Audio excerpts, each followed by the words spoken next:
Hello friends. तो पिछली video में अपन ने इन सब पे बात कर ली थी। तो आज अपन को बात करनी थी नॉन स्टोइकोमेट्री दोषों की। और मैंने आपको बताया था कि ये क्वेश्चंस आप लोगों को सर्च करने आपको मिल जाते हैं। तो ठीक है, वन चैप्टर की जब एंड होंगी तो ये मैं आपको करा दूंगा। तो आज अपन को बात करनी थी नॉन स्टोइकोमेट्री दोषों की। तो टॉपिक स्टार्ट करने से पहले मैं आपको बताना चाहूँगा कि यदि आप मेरे यूट्यूब चैनल पर नए हैं तो मेरे यूट्यूब चैनल को सब्सक्राइब करें। और आपको ऐसी वीडियो और देखनी हो या आपने पिछली वीडियो नहीं देखी हो तो आप मेरी प्लेलिस्ट में जाके देख सकते हैं। तो अपन अपने टॉपिक को स्टार्ट करते हैं। तो अपना टॉपिक है नॉन स्टोइकोमेट्री दोष। तो इस प्रकार के जो दोष होते हैं वो यौगिकों में स्टोइकोमेट्री जो उनकी स्थिति होती है उनमें परिवर्तन के कारण आ जाते हैं। और नॉन स्टोइकोमेट्री दोष जो होते हैं वो दो प्रकार के होते हैं। एक होता है धातु आधिक्य दोष, एक होता है धातु न्यूनता दोष। तो अब हम बात करेंगे धातु आधिक्य दोष की। तो इस प्रकार के दोष के फलस्वरूप यौगिक में धातु धनायनों की अधिकता हो जाती है, जिसके कारण धातु आधिक्य दोष उत्पन्न हो जाता है। और जो धातु आधिक्य दोष होता है वो दो प्रकार का होता है। एक होता है ऋणायनिक रिक्ति का उत्पन्न होने के कारण धातु आधिक्य दोष, व अंतराणुकता में अतिरिक्त धातु धनायनों की उत्पत्ति आने के कारण धातु आधिक्य दोष। तो अपन पहले टॉपिक पे बात करते हैं ऋणायनिक रिक्त का उत्पन्न होने के कारण धातु आधिक्य दोष की। तो आयनिक यौगिकों के क्रिस्टलीकरण या उन यौगिकों को गर्म करने पर जब कोई ऋणायन अपने मूल स्थान पर व्यवस्थित नहीं हो पाता और क्रिस्टल चालक से बाहर चले जाता है तो उस स्थान पर रिक्तिका बन जाती है। इस कारण रिक्तिका में ऋणायनिक रिक्तिका कहते हैं।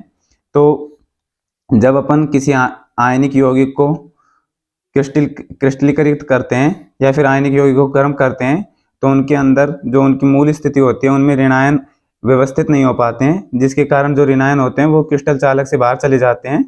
और क्रिस्टल चालक से बाहर जाने के कारण उनके मध्य रिक्तिका बन जाती है। और रिक्तिका बनने के कारण उनके अंदर ऋणायनिक रिक्तिका उत्पन्न होने के कारण धातु आधिक्य दोष हो जाता है। और उन रिक्तिकाओं को ऋणायनिक रिक्तिका कहते हैं। तो इस स्थिति में क्रिस्टल चालक में धातु धनायन की अधिकता हो जाती है। आयनिक यौगिकों में आवेश को संतुलित करने के लिए ऋणायनिक रिक्तिका पर एक अयुग्मित इलेक्ट्रॉन आकर व्यवस्थित हो जाता है, जिससे कारण धातु आधिक्य दोष बन जाता है उसमें। तो ऐसे बिंदु को एफ केंद्र कहते हैं। जहाँ पर रिक्तिका बनती है उसे एफ केंद्र कहते हैं। जहाँ एफ शब्द जर्मन भाषा के फोरबेन जेंटर शब्द से लिया गया है, जिसका अर्थ होता है विशेष रंग प्रदान करने वाला होता है। अब मतलब एफ केंद्र जहाँ पर रिक्तिका बनती है वहाँ पर रिक्तिका बनने के कारण जो अपने एलिमेंट्स होते हैं उनमें रंग बदलने लग जाते हैं। तो इसी कारण इसे एफ केंद्र को विशेष रंग प्रदान करने वाला भी कहा जाता है, ये बताया गया है। तो अब बात करते हैं इसी दोष के कारण NaCl पीले रंग का हो जाता है और LiCl और जो SiCl4 होता है वो गुलाबी रंग का हो जाता है और जो KCl होता है वो बैंगनी रंग का हो जाता है। जैसे आप यहाँ पे एग्जांपल से देख सकते हैं, ये कोई अपना एलिमेंट है, क्रिस्टल जालक है। इसमें यहाँ से कोई एलिमेंट जाकर बाहर चला जाता है और यहाँ से रिक्तिका बन जाती है और यहाँ पर कोई इलेक्ट्रॉन आकर व्यवस्थित हो जाता है। इसी को अपन एफ केंद्र भी बोलते हैं। और इस रिक्तिका के आने के कारण यहाँ पे इलेक्ट्रॉन आ जाता है और इलेक्ट्रॉन आने के कारण यहाँ पे जो धातुओं की मतलब जो धातु आधिक्य दोष हुआ था यहाँ पे प्लस चार्ज बढ़ जाता है और इसको कम करने के लिए यहाँ पे इलेक्ट्रॉन आया। तो ये इलेक्ट्रॉन आने के कारण इसे धातु आधिक्य दोष हो जाता है इसमें। और इसी इलेक्ट्रॉन के कारण जो अपने क्रिस्टल जालक होते हैं वो रंग भी परिवर्तित कर देते हैं, ये इसमें बताया गया है। अब बात करते हैं अंतराणुकता में अतिरिक्त धातु धनायनों की उत्पत्ति होने के कारण धातु आधिक्य दोष। तो इसमें क्या होता है, जो अपने ये पॉजिटिव चार्ज वाले जो एलिमेंट्स होते हैं, ये यहाँ पे गलत प्लस आएगा ये, तो ये जो पॉजिटिव चार्ज होते हैं इनकी जगह पर एक और पॉजिटिव चार्ज बीच में आके कहीं से व्यवस्थित हो जाता है। और व्यवस्थित होने के कारण यहाँ पे अब गड़बड़ी आ गई, क्योंकि यहाँ पे प्लस चार्ज ज़्यादा हो गए। तो इन प्लस चार्ज को कम कर मतलब संतुलित करने के लिए बाहर से कोई इलेक्ट्रॉन भी आकर व्यवस्थित हो जाते हैं अंदर की तरफ, और अंदर आ जाने के कारण इसमें रिक्तिका के अंतराणुकता के अतिरिक्त के कारण धातु आधिक्य दोष हो जाता है। तो अब बात करते हैं ये कैसे होता है। तो आयनिक यौगिकों के क्रिस्टलीकरण या इन्हें गर्म करने पर जब कोई अतिरिक्त धातु धनायन में अंतराणुकता में अध्यासित हो जाता है, जैसे ये अध्यासित हो गया है, ये बाहर से कहीं से आके अध्यासित हो गया है, तो इस स्थिति में क्रिस्टल जाल की जो धातु धनायनों की जो अधिकता हो जाती है, अधिकता होने के कारण आयनिक यौगिकों में आवेश को संतुलित करने के लिए अयुग्मित इलेक्ट्रॉन अंतराकाश में आकर अध्यासित हो जाते हैं। मैंने आपको बताया था, पीछे मैं आपको बता देता हूँ। जैसे मैंने यहाँ से बताया था कि यहाँ पे कोई प्लस चार्ज बढ़ जाता है तो बाहर से कोई इलेक्ट्रॉन आकर इसे संतुलित करने के लिए बाहर से आता है, तो बस वो बताया गया है। तो अयुग्मित इलेक्ट्रॉन अंतराकाश में आकर अध्यासित हो जाता है। यह अंतराकाशीय इलेक्ट्रॉन भी क्रिस्टल जालक को एक विशेष रंग प्रदान करता है। इसी दोष के कारण ZnO जो होता है, जो अपना वो होता है ZnO का जो विलयन होता है, उसका भी रंग पीला हो जाता है, ये बताया है। दूसरा होता है धातु न्यूनता दोष। अपन ने धातु आधिक्य दोष की बात कर ली है, इनमें दो थे, वो भी मैंने आपको बता दिए। अब आते हैं धातु न्यूनता दोष पर। इसमें भी दो होते हैं, उन पर भी बात करेंगे। तो धातु न्यूनता दोष क्या होता है? इस प्रकार के दोष के फलस्वरूप यौगिक में धातु धनायनों की न्यूनता उत्पन्न हो जाती है। उत्पन्न होने के कारण धातु न्यूनता दोष हो जाता है, क्योंकि इनमें धातु धनायनों की क्या हो गई? कमी हो गई। तो कमी होने के कारण इसमें धातु न्यूनता दोष हो जाता है। और ये दोष भी जो होता है, ये दो प्रकार का हो सकता है। जैसे पहला धनायनिक रिक्तिका में उत्पन्न होने के कारण धातु न्यूनता दोष, और अंतराकाश में अतिरिक्त ऋणायनिक की उपस्थिति के कारण धातु न्यूनता दोष। तो पहले भी बात करते हैं धनायनिक रिक्तिका में उत्पन्न होने के कारण धातु न्यूनता दोष की।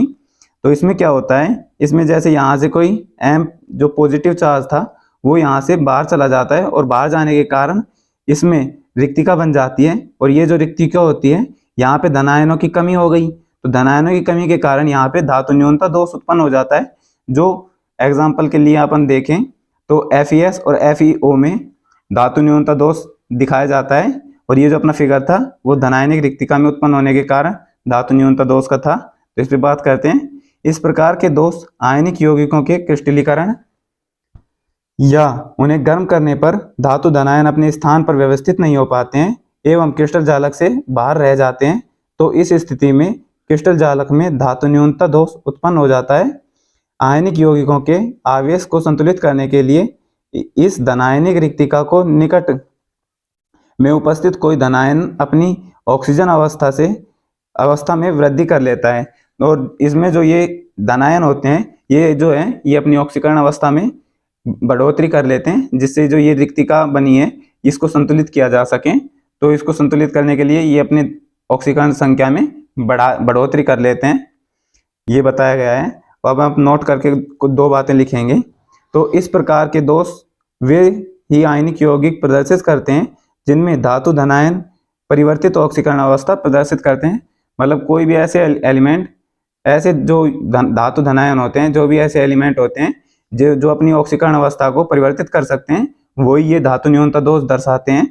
और जो इस प्रकार के दोष के कारण FeS में सोने जैसी चमक आ जाती है, जिसे मूर्खों का सोना भी कहा जाता है। तो इस दोष के कारण जो FeS होता है उसमें सोने की जैसी चमक आ जाती है, जिसे मूर्खों का सोना कहा जाता है। तो आपसे पूछा जाए कि मूर्खों का सोना क्या होता है, तो वो FeS को बोला जाता है। तो दूसरे टॉपिक की बात करते हैं अपन, अंतराकाश में अतिरिक्त ऋणायनिक की उपस्थिति के कारण धातु न्यूनता दोष। तो इसमें क्या होता है, जो अंतराकाश में ऋणायनों की अधिकता हो जाती है, बाहर से कोई भी ऋणायन आके यहाँ पे व्यवस्थित हो जाते हैं। ये इसने एरो का निशान है जो गलत बना रखा है। तो ये बाहर से कोई ऋणायन है वो अंदर की तरफ आ जाता है, तो यहाँ पे ऋणायनों की वृद्धि हो जाती है, जिसके कारण इसमें धातु न्यूनता दोष दर्शाया जाता है। तो ये अपना फिगर अंतराकाश में अतिरिक्त ऋणायनिक की उपस्थिति के कारण धातु न्यूनता दोष का था। तो अब इसके ऊपर बात करते हैं। तो इस प्रकार के जो दोष होते हैं, इस प्रकार के दोष में एक अतिरिक्त ऋणायनिक अंतराकाश में आकर अध्यासित हो जाता है, जिससे क्रिस्टल चालक की धातु न्यूनता उत्पन्न हो जाती है। आयनिक यौगिकों में आवेश को संतुलित करने के लिए कोई भी धातु धनायन अपनी ऑक्सीकरण अवस्था में वृद्धि कर लेता है। तो इसमें क्या बताया गया है, जो ये अपना एलिमेंट था, जैसे यहाँ पे कोई ऋणावेशित आके यहाँ पे अध्यारोपित हो जाता है, तो ये जो एलिमेंट्स होते हैं ये अपनी ऑक्सीकरण अवस्था में फिर से परिवर्तन कर लेते हैं, और इसके जो इस ऋणायन की जो अधिकता हुई थी वो अपनी ऑक्सीकरण अवस्था परिवर्तित करने से ये इसको संतुलित कर लेते हैं। बस इसमें यही बताया गया है। तो आगे बात करते हैं, एक नोट इसमें भी है। तो ऋणायन का आकार बड़ा होने के कारण वह आसानी से अंतराकाश में अध्यासित नहीं हो पाता। इस कारण सामान्यतः इस प्रकार का दोष सामान्यतः बहुत कम पाया जाता है। तो इस प्रकार का जो दोष होता है वो बहुत ही कम पाया जाता है, ये बताया गया है इसमें। अब तीसरा जो अपना दोष था वो था अशुद्धता दोष, इसके ऊपर बात करते हैं। तो इस प्रकार के दोष में आयनिक यौगिकों के क्रिस्टलीकरण के समय मूल जो धातु धनायन होते हैं वे अपने स्थान पर कोई अतिरिक्त धातु धनायन आकर व्यवस्थित हो जाता है। तो धातु अशुद्धता दोष में क्या होता है, जैसे यहाँ पे कोई, जैसे इसमें फिगर में समझो ये कोई अपना क्रिस्टल जालक है, तो इसके अंदर कोई धातु धनायन, जैसे यहाँ पे सोडियम आना था परंतु सोडियम यहाँ से बाहर चला जाता है, तो यहाँ पे रिक्तिका बन जाती है, और रिक्तिका बनने के कारण यहाँ पर कोई और आयन आके अध्यारोपित हो जाता है, जिसके कारण यहाँ पे अशुद्धता दोष बन जाता है। क्योंकि यहाँ पे सारे एलिमेंट्स जो थे सोडियम और क्लोरीन के थे, और यहाँ पे कोई अदर एलिमेंट आ जाएगा तो इसमें अशुद्धता आ जाएगी, तो इसे अशुद्धता दोष बोल देंगे। ये फिगर अपना NaCl में अशुद्धता का दोष का था। तो इसके ऊपर बात करते हैं। तो गलित NaCl का क्रिस्टलीकरण Sr+2, ये इसकी ऑक्सीकरण है। Sr की जो +2 ऑक्सीकरण होती है ये बताई गई है कि उपस्थिति में करने पर कुछ सोडियम के स्थान पर SrCl2 के अणु व्यवस्थित हो जाते हैं। तो इसमें क्या है, जो सोडियम के जो अणु थे उनकी जगह पर SrCl2 के अणु आकर व्यवस्थित हो जाते हैं। तो Sr+2 2Na+, ये गलत लिख रखा था उसने।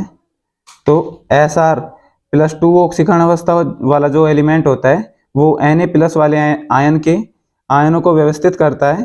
तो यहाँ पे Na+ की जगह पे Sr+2 आकर व्यवस्थित हो जाता है। एक Na+ आयन स्वयं को व्यवस्थित हो आयन पर स्वयं व्यवस्थित हो जाता है, और दूसरे Na+ आयन पर स्थान रिक्तिका बन जाती है, जिसके कारण धनायनिक रिक्तिका कहते हैं। तो इसमें क्या बताया गया है, जो Sr+2 जो है वो Na के यहाँ पे आकर Na जो एलिमेंट जहाँ पे था वहाँ पर आकर व्यवस्थित हो जाता है, और Na जो वहाँ से जाता है तो वहाँ पर कोई रिक्तिका बन जाती है, जो दूसरा Na जाता है तो वहाँ पर रिक्तिका बन जाती है, और वो रिक्तिका क्या कहलाती है, धनायनिक रिक्तिका कहलाती है, ये इसमें बताया गया है। तो इस प्रकार का धनायनिक रिक्तिकाओं की संख्या प्रतिस्थापित Sr+2 आयनों की संख्या के बराबर हो जाती है। तो यहाँ से जो Na गया है उसकी संख्या को Sr+2 जो होता है वो व्यवस्थित करता है, बराबर कर लेता है, इक्वल कर लेता है अपने के। तो एक नोट इसमें भी है, जो AgCl का जो क्रिस्टलीकरण होता है वो CdCl2 की उपस्थिति में करने पर अशुद्धता दोष उत्पन्न हो जाता है। जब अपन AgCl का क्रिस्टलीकरण करते हैं और उसमें वो किसकी उपस्थिति में करेंगे, Cd+ कैडमियम क्लोराइड की उपस्थिति में जब अपन करते हैं तो उसमें अशुद्धता दोष उत्पन्न हो जाता है। अब अपन बात करेंगे ठोसों के विद्युतीय गुण की। तो ये कैसे होते हैं इनके ऊपर बात करते हैं। तो ठोस पदार्थ विद्युतीय गुणों में बहुत अधिक विविध व विभिन्नताएं दर्शाते हैं। इनकी चालकता परास जो होती है वो 27 कोटियों में फैली हुई है। इन चालकता परास का जो मान होता है वो 10⁻20 ओम पर इनवर्स ओम पर मीटर से 10⁷ ओम पर मीटर की कोटि का हो सकता है। तो चालकता परास क्या होती है, मतलब इन दोनों परास के बीच में जब जो धातुओं की परास होगी तो इनके बीच में इलेक्ट्रॉनों का आवागमन होगा, तो विद्युत चालकता दर्शाएंगे जो भी अपने क्रिस्टल जालक होंगे। तो चालकता परास के आधार पर ठोस पदार्थों 3 प्रकार में बांटे गए हैं। एक होता है कुचालक या विद्युत रोधी, मतलब जिनमें विद्युत का चालन नहीं होता है, कुचालक पदार्थ आप जानते होंगे। तो ऐसे पदार्थ जिनकी चालकता परास 10⁻20 ओम इनवर्स पर मीटर से 10⁷ ओम इनवर्स पर मीटर की कोटि की होती है, इसे कुचालक पदार्थ या विद्युत रोधी पदार्थ कहते हैं। मतलब जिनकी परास इससे कम होगी 10⁻10 ओम इनवर्स पर मीटर या 10⁷ ओम इनवर्स पर मीटर की कोटि की होगी, वो कुचालक पदार्थ कहलाएंगे, मतलब उनमें विद्युत का चालन नहीं होगा। तो अब अपन बात करते हैं आगे। अर्धचालक पदार्थों की। तो अर्धचालक पदार्थ क्या होते हैं? जिनमें जिनमें मतलब मूल स्थिति में तो चालन नहीं होता है, परंतु जब उनको गर्म ताप दाब बढ़ाया जाता है तो उनमें विद्युत चालकता बढ़ जाती है। तो ये उनके लिए होता है। अर्धचालक पदार्थ उन्हीं को कहते हैं जिनमें ताप दाब बढ़ाकर चालकता को बढ़ाया जा सकता है। तो ऐसे पदार्थ जिनकी चालकता परास जो होती है 10⁻⁻6 ओम इनवर्स पर मीटर से 10⁻4 ओम इनवर्स पर मीटर की कोटि की होती है, वो अर्धचालक पदार्थ कहलाते हैं। मतलब जिन पदार्थों की जो परास होती है वो 10⁻⁻6 ओम इनवर्स पर मीटर से 10⁻4 ओम इनवर्स पर मीटर की कोटि के बीच की होगी, वो अर्धचालक पदार्थ में आते हैं। जो चालक पदार्थ होते हैं वो ऐसे पदार्थ जिनकी चालकता परास 10⁻4 ओम इनवर्स पर मीटर से 10⁻7 ओम इनवर्स पर मीटर की कोटि की जो होती है वो चालक पदार्थ कहलाते हैं। मतलब इन कोटियों के बीच में जो आएंगे वो चालक पदार्थ कहलाएंगे। अब एक नोट बताता हूँ मैं आपको। तो सर्वाधिक चालक परास धातुओं की होती है, यह 10⁻7 ओम इनवर्स पर मीटर हो सकती है। धातुओं की जो चालक परास होती है वो 10⁻7 ओम इनवर्स पर मीटर की होती है। ये आपको याद रखना है, ये शॉर्ट टाइप क्वेश्चंस में आ सकता है, ये इंपॉर्टेंट क्वेश्चन है। और अब अगर अपन बात करते हैं धातुओं में विद्युतीय गुण किस प्रकार से होते हैं उनके ऊपर, तो धातुओं में विद्युतीय गुण दो अवयवों के कारण आते हैं। एक होता है आयनों की गति के कारण।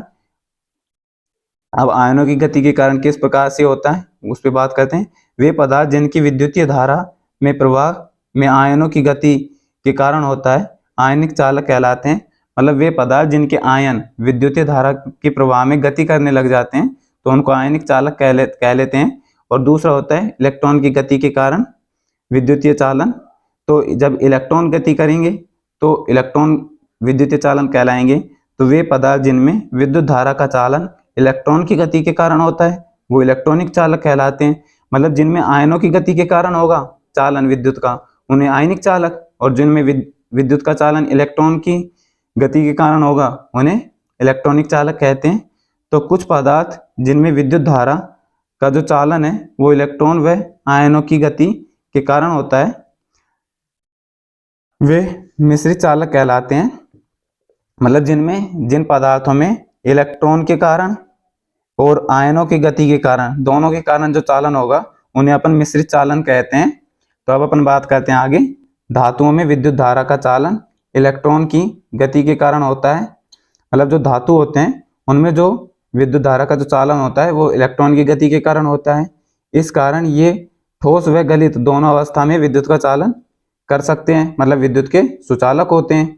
मतलब जो ठोस होते हैं वो इलेक्ट्रॉन के कारण गति विद्युत का चालन दर्शाते हैं। तो ये ठोस और गलित दोनों अवस्था में, मतलब लिक्विड फॉर्म में और सॉलिड फॉर्म में, दोनों फॉर्म्स में विद्युत का चालन दर्शाते हैं। तो दूसरा होता है धातु में विद्युत धारा के चालन को बैंड सिद्धांत से के आधार पर समझाया जा सकता है। अब बैंड सिद्धांत क्या होता है इसके ऊपर अपन बात कर रहे हैं। तो बैंड सिद्धांत के ऊपर बात करते हैं। तो बैंड सिद्धांत में मोट पर आधारित है।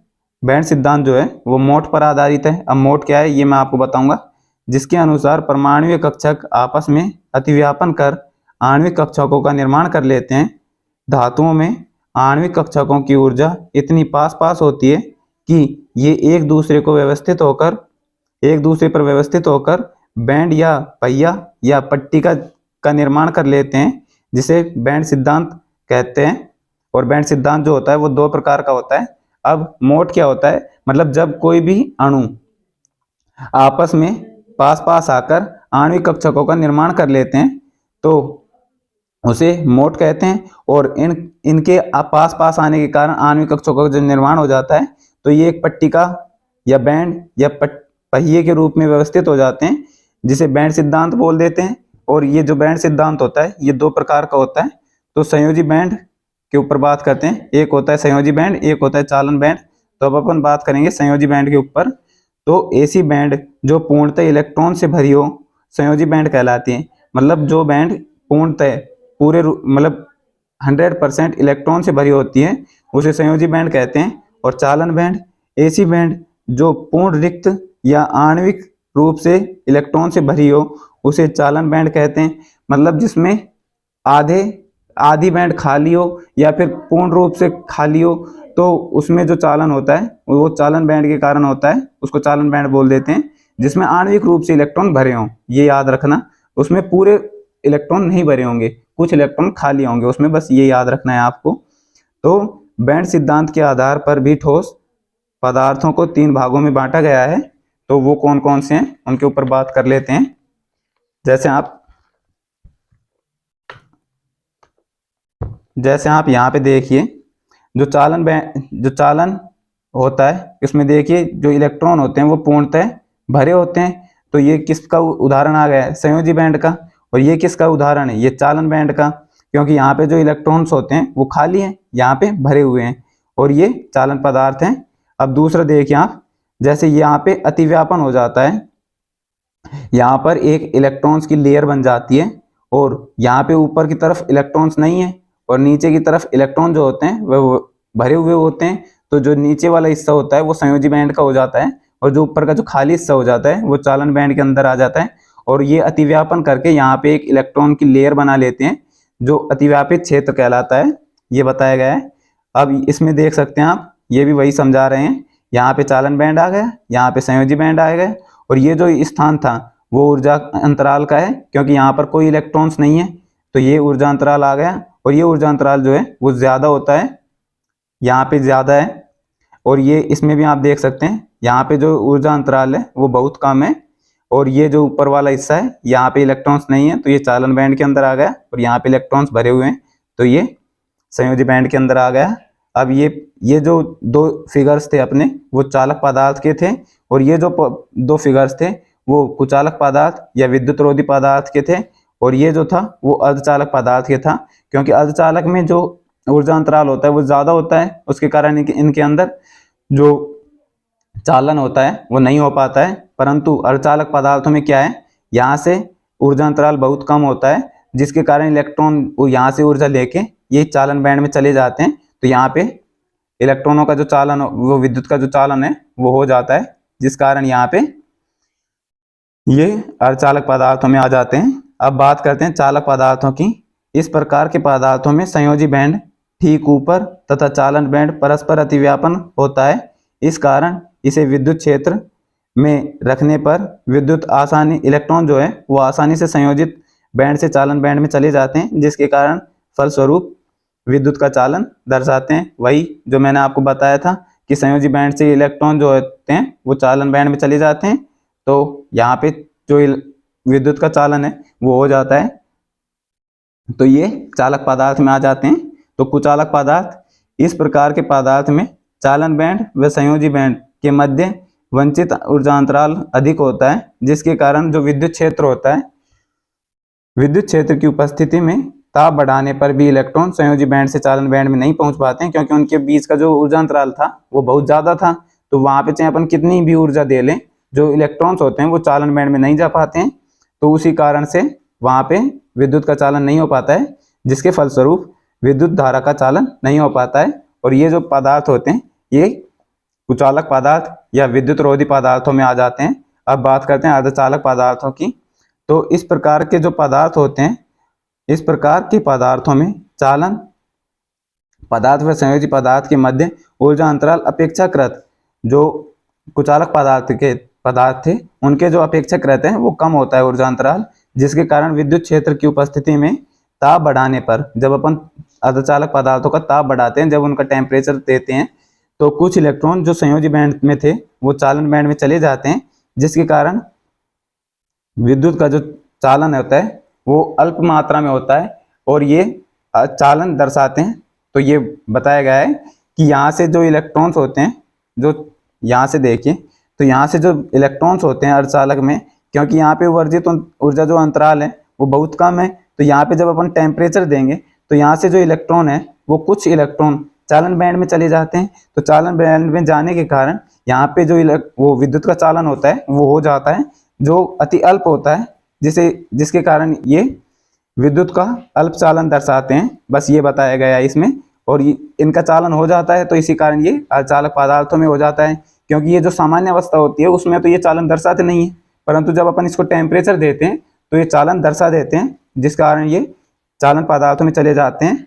तो अब अपन अगली वीडियो में बात कर रहे होंगे ठोस पदार्थों की चालकता पर जो ताप का प्रभाव होता है वो किस प्रकार से होता है।